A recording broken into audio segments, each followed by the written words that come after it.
Hi, I'm Laura Flanders. A very special event took place in the Democratic Republic of Congo this May, a graduation ceremony for the 5th class to pass through the City of Joy in Bukavu. Amidst a brutal war that's estimated to have led to the rape of over 500,000 women and girls since '96, the City of Joy opened in 2011, funded by V-Day, the global movement against violence against women, designed by the Congolese women to be a place of recovery and healing.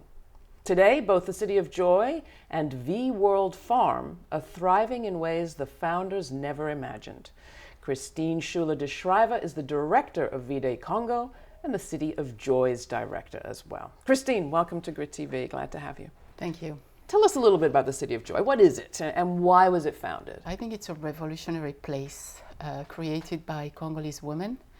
And I have to say we're very lucky that V-Day followed us, followed the Congolese women in their craziest dream. And what was that dream? The dream, it was just having a place and to be empowered. Because as you know, Congo is still in a post-conflict zone. And the Congolese women didn't want just to be assisted and being forever beggars.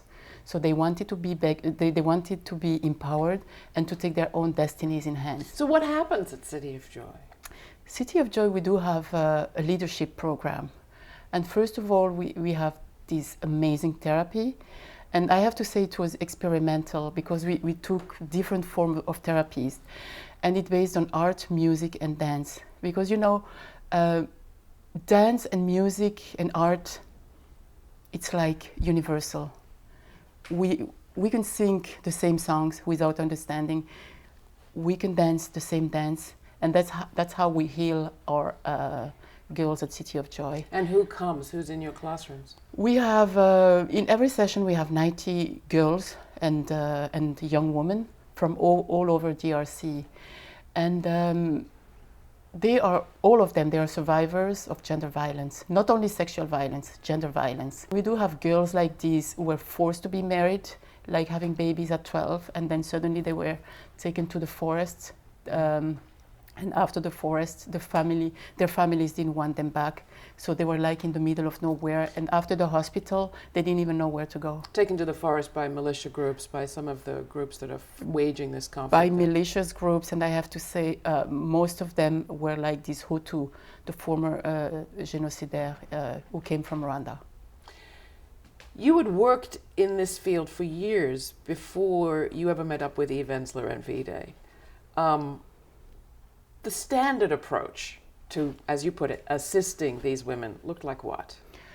Assisting the woman, I have to say I worked for 13 years, you know, for a big institution, and all the millions of dollars we had, it was just assistance. And at the end, after 13 years, I just noticed that we did nothing. Because also by the time I left and all the projects, you know, closed and everything. And the difference with V-Day and with Ensler is the respect she has for the grassroots. Like, just tell me what you want and I will follow you. Like we always say, V-Day and Ensler, they're just the wind behind the back of the indigenous women. And that's how we succeed today, because she listened to the Congolese women and she's helping them, realizing their dreams, but not like helping with money and assistance. That's the difference between everything everybody's doing on the ground. So when they graduate, what do they go home with and where do they go when they leave the City of Joy? You know, at the beginning, when they arrive, we have all these questionnaires. So they have to say what's their dream. Some of them go back to school. The other one to be married. The other one to work. For example, we had that amazing girl, she was raped in Goma, and she wanted to work in a hotel. So after the graduation, she learned English and also computer classes, and now she works in a hotel, and she's completely healed and so happy. And she had a little boy, you know, from the rape. She didn't like at all the little boy, but now she has the boy, she has a life, and she's so happy. We have lots of stories like this. And also a lot of them, they went back to school, to colleges. And I have to say they are funded with private money. And do you ever worry about sending some of your girls back into the same conflict zones they came from? Of course, because, you know, the war is not totally over in DRC to tell the truth. Even if some militias are not there anymore, but we do have a lots of different other militias. And after I think the fourth session, we had one of our girls, she was taken again, and we brought her back to the hospital. So, you know, V-Day, we just do what we can do, and the rest, I think, is the role of the government. And we cannot say we will stop doing everything and let it be. You have to do something and to start from somewhere, and that's what we are doing. So is City of Joy affecting the situation in Congo more generally? City of Joy, first of all, for me, it's the hope of Congo, because I think we are just planting the seeds of revolution. Because after all the classes, you know, the therapy, the girls knowing their right, the sexual education, and all the classes we have, I can see the changes, you know, in the girls. And especially after knowing their right, it's like, let's go back and we will change our community. And in the last classes, we had some girls from Tutsi tribes, they call them Banyamulenges. And before they left, they just told us, don't work anymore with NGOs. We will be your partner when we go back. We will change our community. And I think that's the difference. And also we had some votes, you know, for the presidential. I think it was 2 years ago, and some of the girls, they went for the first time of their lives, they went to vote. So it was something new. And I think they will change the country. For now, after this session, we already have 401 graduated, and by the time we will have like 1,000, we will create a sort of network. Because when they go back into their villages, they have a mission, like creating small city of joys to make a revolution in their community. What about this V-World farm? Where does that come in? You know, it's more than 300 acres, and we have like 15 fish ponds, and we have tilapias. We just have 10 tons of rice. We just planted fruits, all the vegetables. We have almost 200 pigs, and a year ago we just started with 10 pigs, and we have rice, soya, maize, and everything. So we produce for City of Joy, and I hope one day we can be like, we won't need like people to help us anymore. Are you also making a statement of a sort about the extractive economy, the mineral industry, all of that that's at the root in many ways of the conflict? Are you making a statement perhaps with your farm about the relationship between the economy and violence against women? Do you think there is one? You know, I think that all the violence we have in Congo, and it's not only in Congo, you know, when you are too rich, and then you become victim of all the how can I say it? Predators. Yeah, absolutely. And we also noticed that the villagers, instead of cultivating like food, they all went to dig, you know, to find some gold.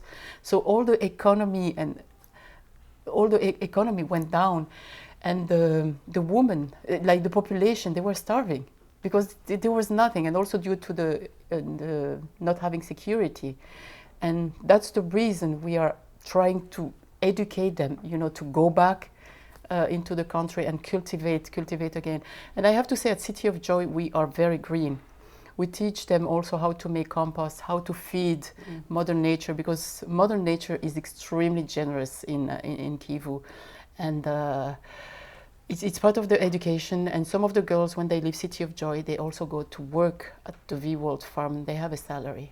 I got to ask you about some of the controversy that broke out on the internet mostly in the last year, with people accusing Eve Ensler of behaving in colonialist ways in Congo. We didn't get a chance to really hear from you and the Congolese women your response, but do you want to respond to any of that? Because I'm not hearing that in what you're describing. You know, first of all, usually we don't respond to this kind of, I don't even know how I can name it, because it really hurt all of us. And I know that the Congolese women, they wanted to react, because if there is somebody who come with respect, who work with the indigenous people, it's Eve Ensler.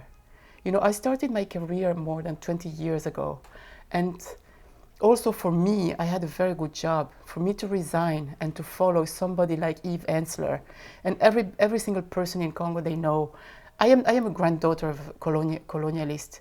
So I'm a 500% anti-colonialist. So also for me to give up my career and follow like another colonialist, there's something wrong. And also, how can somebody like Dr. Mukwege, who is so respected in Congo, how can he be the best friend of Eve Ensler? And he's the one who introduced me to her. No, I think people, they have to stop. Eve Ensler, you know, when they talk about the color of the skin, it's like the Congolese women, they say, even if you come from the moon and you come to help them, you will be the most welcome. And for me, by the time you start talking about the color of the skin, that's where the problem started. Look at me, I'm colored. And for me, I have the color of love. I'm not black, I'm not white. But, you know, I assume the person I am. And the Congolese woman, we all deeply respect and we will always support Eve Ensler. Eve's a good friend of mine for open disclosure, but I'm glad you got a chance to clear that up. I appreciate that. Two more things.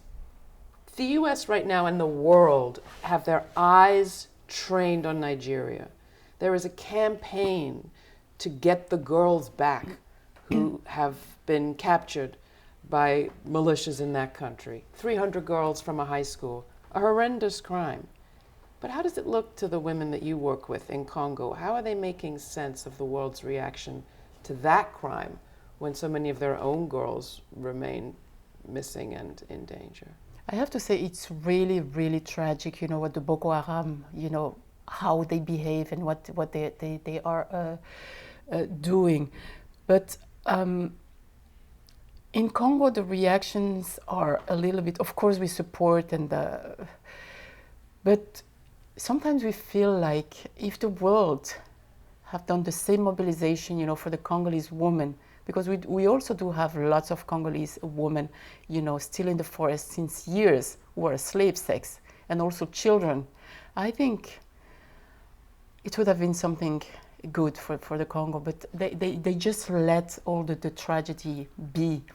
And we cannot compare one tragedy to another one, but sometimes it's a little bit, it hurts a little bit to see like the whole world is just focusing there, and so am I. But what about Congo? Yeah. What about Congo? What about Sudan? What about Central Africa? Nothing happened. Obama marked the 20th anniversary of the Rwandan genocide with a speaking tour with the president of Rwanda, President Kagame.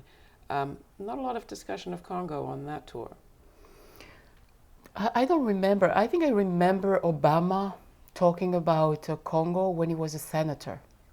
I think that was the last time I heard him talking about Congo. Of course, we all know that he's not an African president, but he should have that African sensitivity because he also has some African blood in his vein, like me. How will the war in DRC end, do you think? And will we see the war makers dancing and singing at some point in our lifetime? For me, my hope for Congo are the women of Congo, because they literally carrying the whole Congo in their shoulders. And slowly, I can see also with the 1 billion rising campaign we did since 2 years, I can see the change. And that's my hope, because I don't believe in all these, I don't believe in politicians. I don't know if I believe in men anymore, like, you know, to make a real change, because we can see, like, not all the men, but this generation. So I think the next generation, the younger one, and the girls and the women, they will change. They will change the country. And how do we need to change? We in the United States, we outside of Congo, we who have a relationship that we don't often own up to in the wars in your country. You know, first of all, I think the US, they should at least recognize that it's the tragedy that it's going on in Congo since '96. So, and today, I think even people just ignore what's going on. They don't care at all, because I think every single person has his own problems, and Congo is so far away, and you just associate the blacks with misery, with begging, and it's like every time you even turn on your television, it's like, oh my goodness, oh my God, it's just never ending. So I don't know how. I think very few people like Eve Ensler who can just mobilize people like with the 1 billion rising. That's the change I believe in.